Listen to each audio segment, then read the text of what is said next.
volunteer for the Greater Manassas Volunteer Rescue Squad Auxiliary. I've been in that organization for 15 years now. I absolutely love serving my community. I am also in the Lions Club here in Manassas too, so I try to do double digits.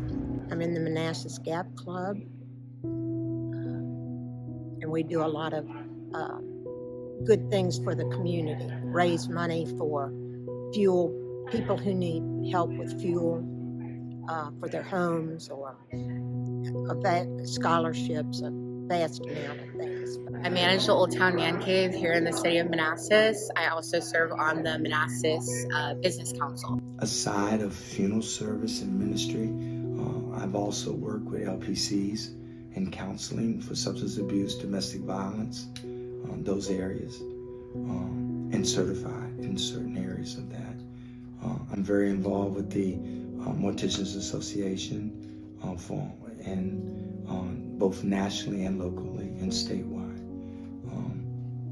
But for every day that we're here, we're just trying to serve, give the best of our journey. All in the 40s and 50s and even into the 60s, Manassas was a very community-spirited place to be.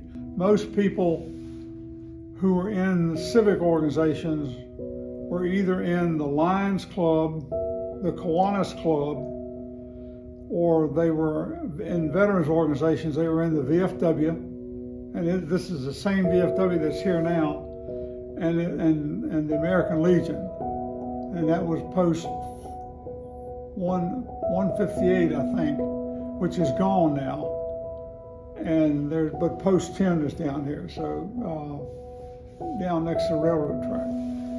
And that's, most people who were involved in doing things in the town were that civic minded. Of course, it was good for business too. So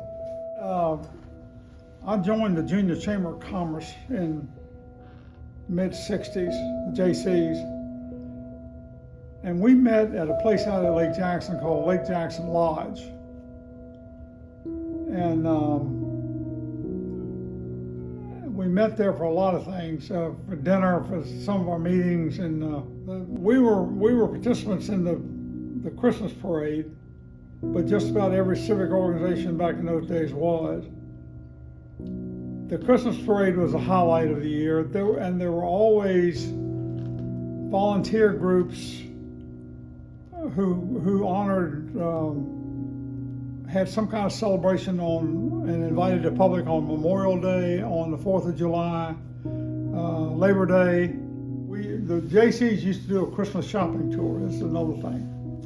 I'm glad I thought of this.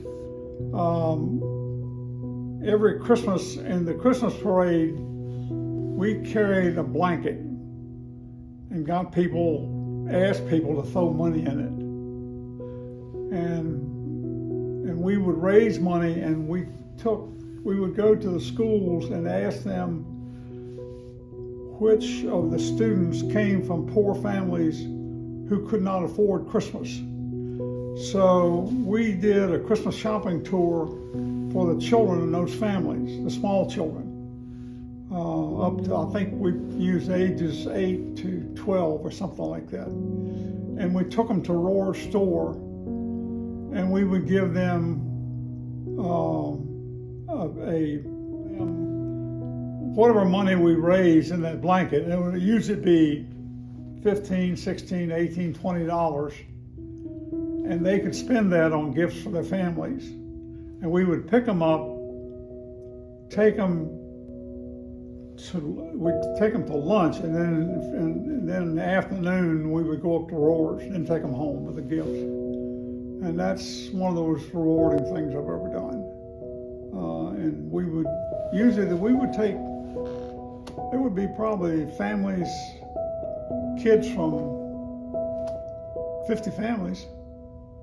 They took all the horsepower we could mine, we could get, because there weren't enough JCs. Our membership usually ran 40 to 50, and not all